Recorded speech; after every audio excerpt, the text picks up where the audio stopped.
Eu sou Johnny Almeida, sou músico e luthier, sou um dos artistas selecionados pelo projeto da Secretaria de Cultura do Estado do Rio de Janeiro, Cultura Presente nas Redes. Então, como luthier, eu me especializei na confecção de alguns instrumentos antigos. Hoje, especificamente, vamos falar do Tekerolante, a viela de roda húngara.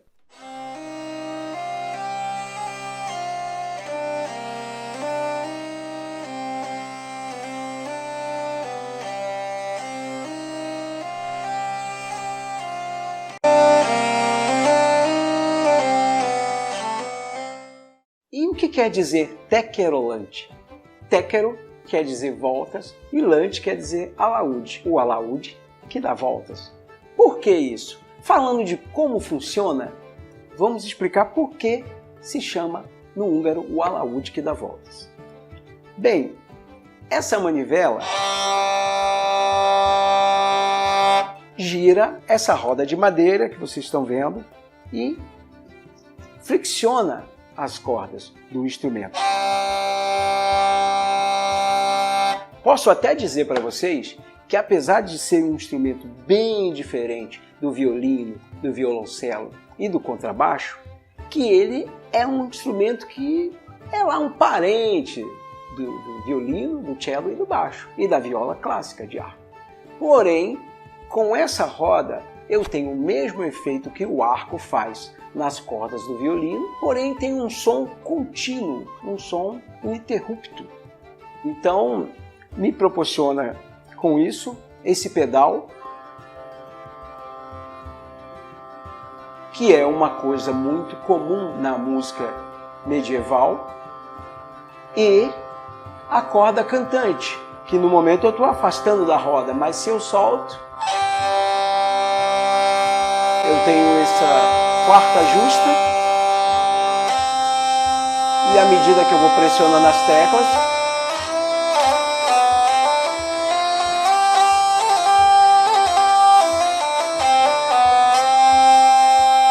eu tenho uma melodia. Ou seja, é um instrumento harmônico, por ter essa quarta justa presente o tempo todo, e melódico, né? Diferente do violino, do violoncelo e do contrabaixo, que são instrumentos melódicos, né? O músico lá muito mal faz um bicorde no violino, no violoncelo, talvez até tríades. Tetracorde já fica um pouco mais difícil.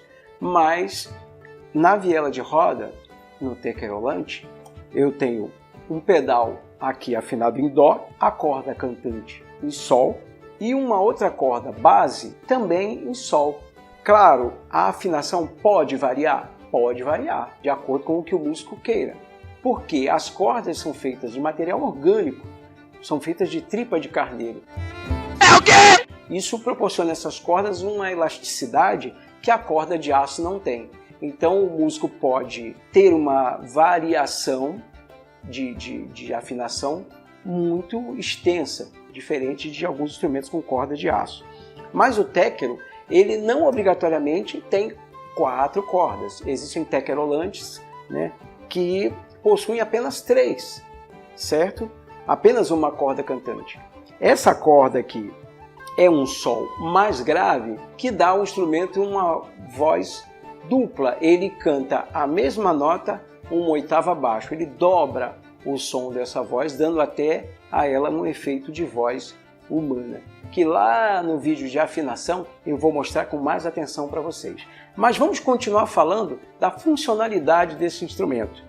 Aqui ele tem um mecanismo muito interessante que é ligado a essa corda pedal que eu acabei de falar para vocês, a corda Sol. É um mecanismo chamado no húngaro de rötyg. Ele é um mecanismo que se refere ao ritmo do instrumento. O instrumento, além de ser melódico e harmônico, com o rötyg, ele torna-se também percussivo. Vou dar um exemplo para vocês.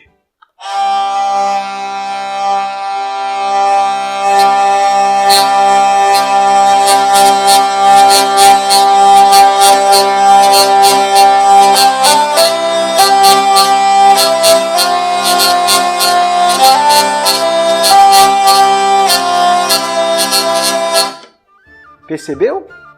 além de melódico e harmônico, tem ritmo, né? Coisa que os húngaros dão muito mais valor quando estão executando suas músicas no tequerolante do que até mesmo o solo e a harmonia em si. Gostam tanto do rutger que eles se banham no ritmo desse instrumento, nessa rítmica. Como que acontece essa rítmica? Como que isso é possível se eu tenho aqui uma manivela, um eixo e uma roda centrada? Como eu faço isso? Com o impulso, com meu punho, eu dou uns trancos e esse atrito ele é forçado, a velocidade ela é acelerada da roda e dá aquela escapulidinha da corda pedal, né? E aqui eu tenho um pequeno cavalete, onde essa corda pousa em cima dele, e essa cunha. Essa cunha, que eu posso até tirar aqui, ela mantém a corda e esse cavalete pressionado, colado no tampo do instrumento. Quando eu afasto essa cunha, ela deixa esse cavalete mais livre, podendo vibrar. Eu posso até regular, ter um certo exagero nesse som, ou quase imperceptível. Esse é o rutger, certo? Bem, vamos lá. Interessante nesse instrumento, isso é uma coisa que é específica do tequerolante, tá, gente?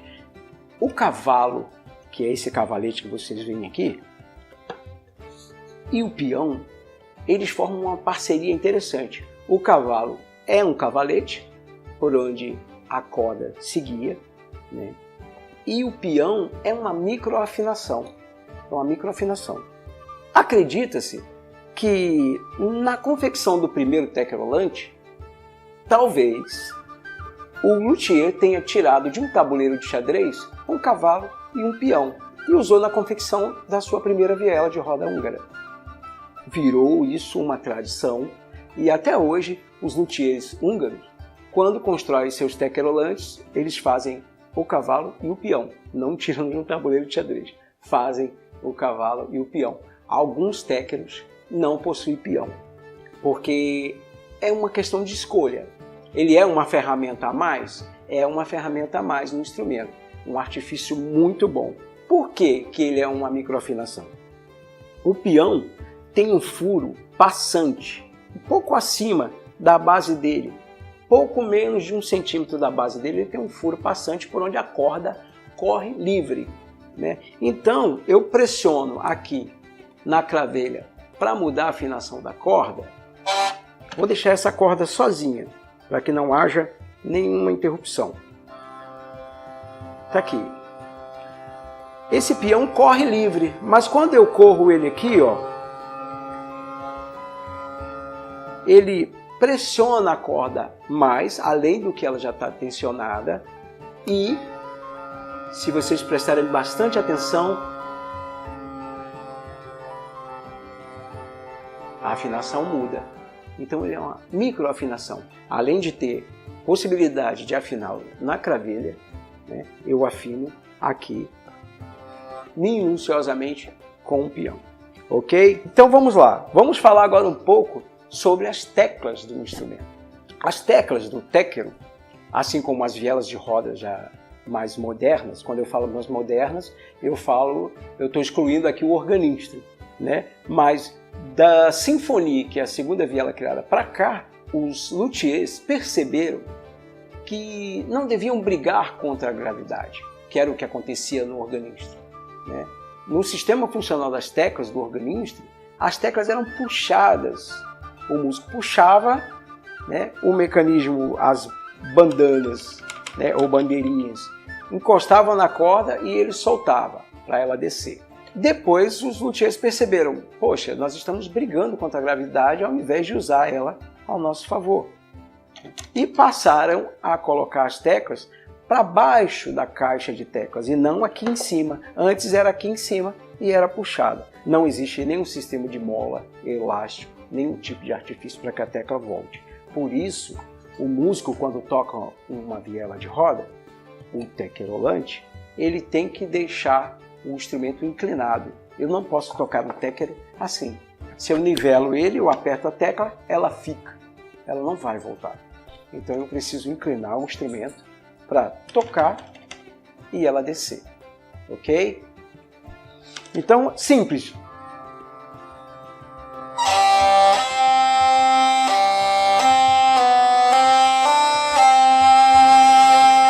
Agora, o técaro é um instrumento temperado? Voilà! Está pronto para tocar! Já que eu falei que existe uma semelhança no sistema funcional dele com o violino, o violoncelo, o contrabaixo e a viola clássica, é uma coisa complicada de se dizer. O músico ou o luthier pode temperar esse instrumento, mas ele pode também alterar um pouco essa têmpera, que é um instrumento temperado. O violão. Se nós observarmos, por exemplo, o violão, ele tem na sua escala, no bracinho do violão, aqueles trastos, aqueles ferrinhos ali, para quem não conhece muito bem do assunto, aqueles ferrinhos se chamam trastos. Aquilo cria no instrumento uma escala sonora temperada. Por que é temperada? Porque se eu coloco o meu dedo numa cordinha ali do violão, vamos supor que eu coloque meu dedo na nota Dó ali no violão, certo? Se eu movimentar o meu dedo dentro daquela casinha da escala do violão, de um lado para o outro, sem sair, sem pular o traste, eu posso movimentar de um lado a outro dentro dessa casinha, né? E eu não vou alterar a nota. No violino, no cello e nos outros instrumentos não temperados, não acontece desse jeito. O que acontece? Se o músico que toca violino não tiver o ouvido muito apurado, né? Não tiver audição muito aguçada, ou até o ouvido absoluto, como as pessoas dizem, o mínimo movimento que ele faz com o dedo para lá ou para cá, até mover assim, ó, ele já altera a afinação do instrumento. A execução já não fica lá tão boa. No caso do instrumento temperado, não existe essa possibilidade. Por que eu disse que ele pode ser temperado, chamado assim, ou não? Eu tenho aqui, ó, umas cravelhas, essas bandanazinhas que tocam as cordas, chamam também de tangentes, né? Porque elas encostam nas cordas e lhe dão as notas. Eu posso movê-las, eu posso girar, elas são como cravilhas de violino. Então, se eu posso girar, diferente dos traços do violão, que estão ali fixados, imóveis, né? Eu também altero essa nota. Vou tirar aqui o som do pedal. Eu estou tocando agora a nota Dó. Mas se eu girar um pouco mais para cá, pode até parecer imperceptível para algumas pessoas. Mas essa nota Dó caiu um pouquinho. Se eu girar mais ainda... Vou subir agora para o outro lado.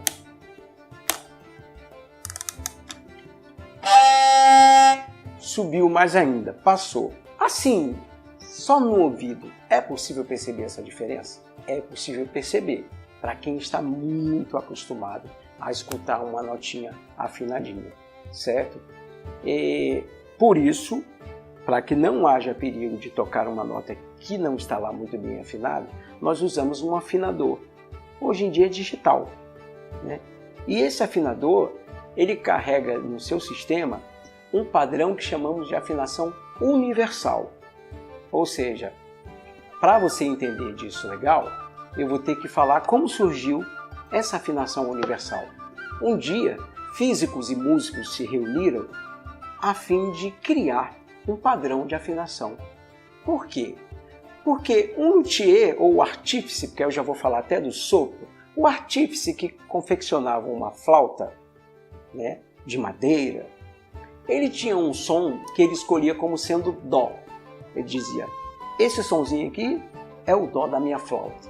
A partir dali, ele criava uma escalinha, Dó, Ré, Mi, Fá, Sol, Lá, Si, né, com a repetição do Dó na oitava. Só que um outro luthier, em outra parte do mundo, ou até mesmo na mesma cidade, ele tinha um outro som que ele escolhia como sendo o Dó da flauta dele. mas não era o mesmo do anterior. Isso gerava um problema sério quando flautistas se reuniam para tocar. Toca a sua flauta aí, fulano. Ele tocava... Aí o outro, toca aí. Era o dó dele, era quase um ré para o outro. E assim sucessivamente falando. Então ficava impossível esses músicos tocarem suas flautas juntos, a menos que suas flautas fossem feitas pelo mesmo fabricante. Aí não teria problema.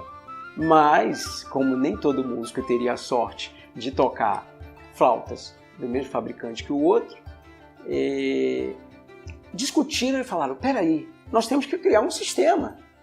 Isso então é uma bagunça, né? Como é que eu vou encontrar o músico que vive lá do outro lado da Europa, né? Ou em outro continente, e nós vamos tocar juntos, se não existe um padrão de afinação?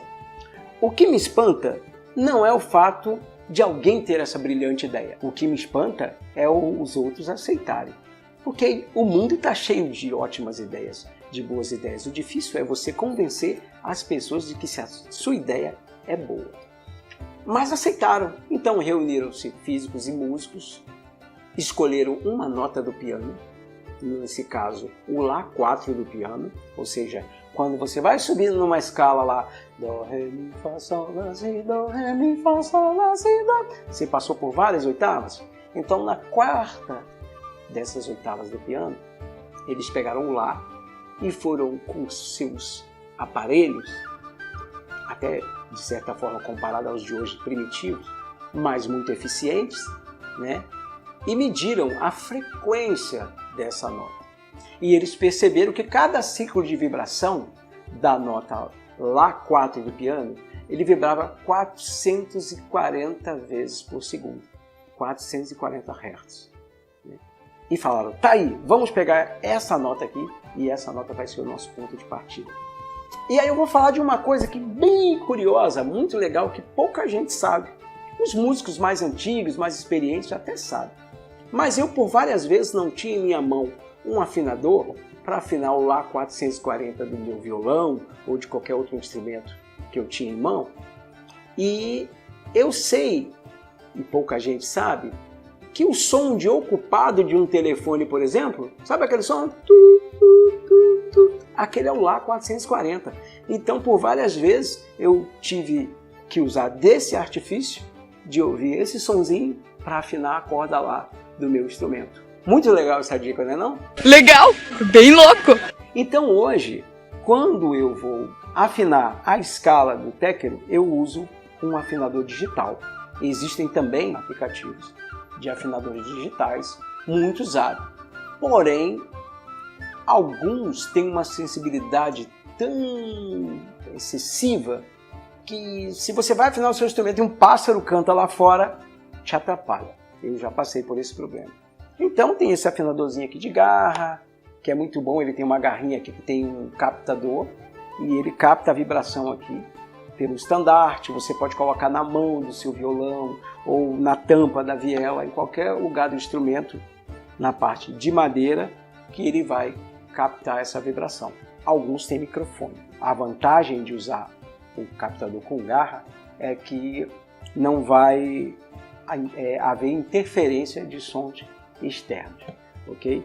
Então vamos nessa. Continuando aqui na funcionalidade do instrumento, falando ainda de cordas e da tensão, são no Tecrolante 4 ou 3 cravilhas. Lembra? Eu falei que eles podem ter 3 ou 4 cordas. Essas cravilhas são cravilhas como de violoncelo, né? Elas são feitas de madeira e cônicas. Nas vielas mais modernas se usam mecanismo como tarraxas de guitarra, de contrabaixo, mas o técnico, como é uma viela do século XVIII, né, ele ainda usa esse sistema de cravilhas, ok? São cônicas e a furação dela também é cônica, então quando o músico pressiona, já além de girar para apertar a corda, pressiona um pouco para baixo, ok? Bem, ele tem 22 teclas. 22 teclas. Existem vielas que tem mais, mas ele tem 22 teclas. Uma coisa muito legal é que eu tenho aqui no meio do instrumento uma oitava, né, que me permite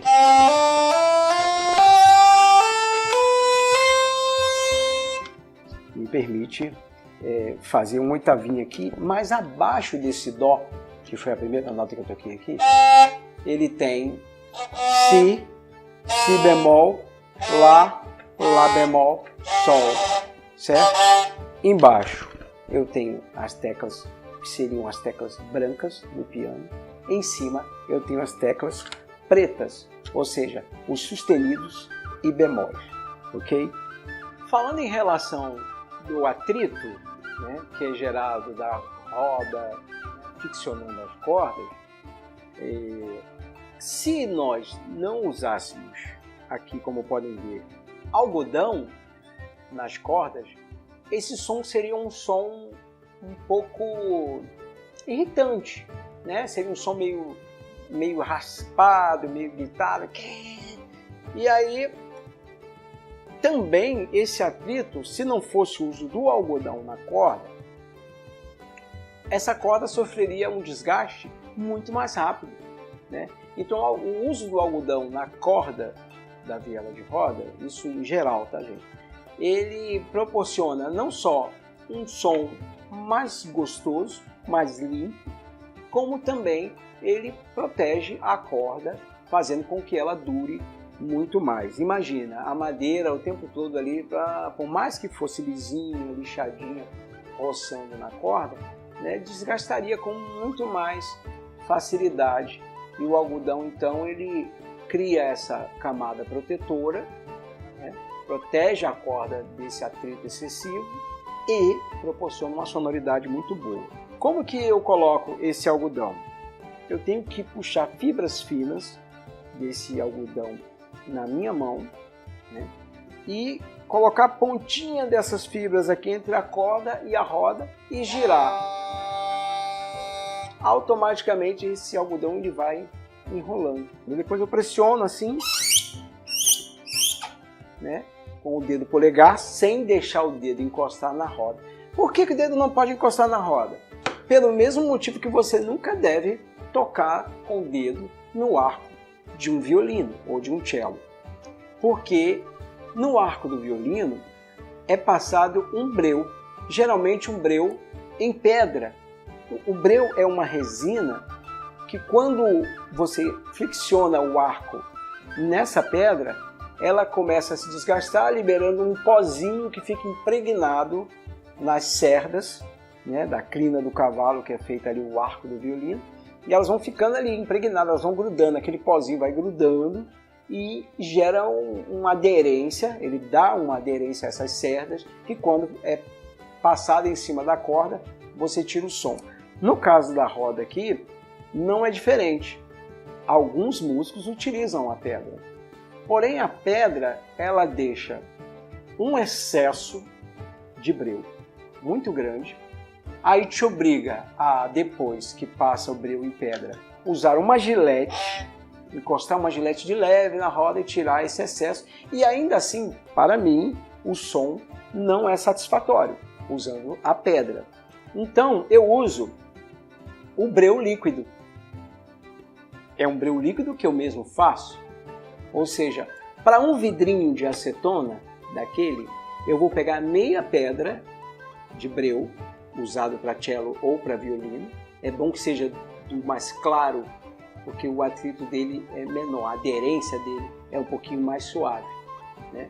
E aí eu quebro essa pedrinha no meio, pego metade dessa pedra, trituro e dissolvo em acetona. Ela é dissolvida em acetona num vidrinho daquele para meia pedra de breu. Aí eu tenho aqui em minha mão o que eu chamo de breu líquido, que é usado por muita gente, ok? Então, com o uso de um paninho de algodão, pode ser um tecido de pedaço de uma camiseta, alguma coisa, você corta um pedacinho do pano, dobra ele, molha, né? Afasta todas as cordas da roda, a roda fica livre, sem atrito com as cordas, sem encostar. Eu venho aqui de leve, encosta e gira com uma certa velocidade. Girou, parou, não encosta mais. Por quê? Porque você vai esperar a acetona evaporar o líquido e vai ficar na madeira da roda só a resina, só o breu, ok?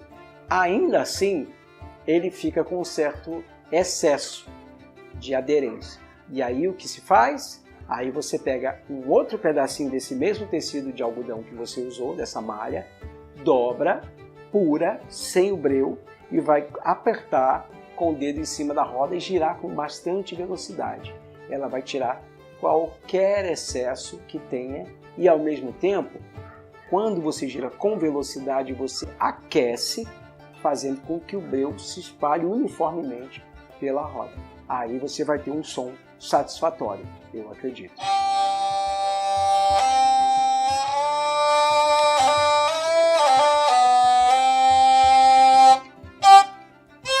Tenho que confessar uma coisa para vocês. Eu uso absorvente interno. Calma aí, galera. É porque o algodão do absorvente interno é o melhor que eu já encontrei. Foi uma dica de um amigo, né? E, de fato, é muito melhor do que os outros algodões. Ele tem uma fibra bem uniforme, certinha, que vai enrolar perfeitamente na corda quando for aplicado, né? Diferente daquele algodão que você compra da farmácia, que vem na caixinha. O algodão do absorvente interno é o melhor, até hoje, o melhor que eu já usei, ok? Então tá explicadinho aí, que não fique mal entendido, valeu? Temos também no Tecrolante praticamente todas as vielas. Uma correia, um cinto, geralmente de couro. Para quê? Como eu disse lá no início, o músico precisa inclinar o instrumento. Se eu inclino o instrumento e eu não tenho nada para segurar, é claro, vai cair e quebrar. Então a correia é indispensável, o uso da correia na viela de roda. Ok? Valeu a dica?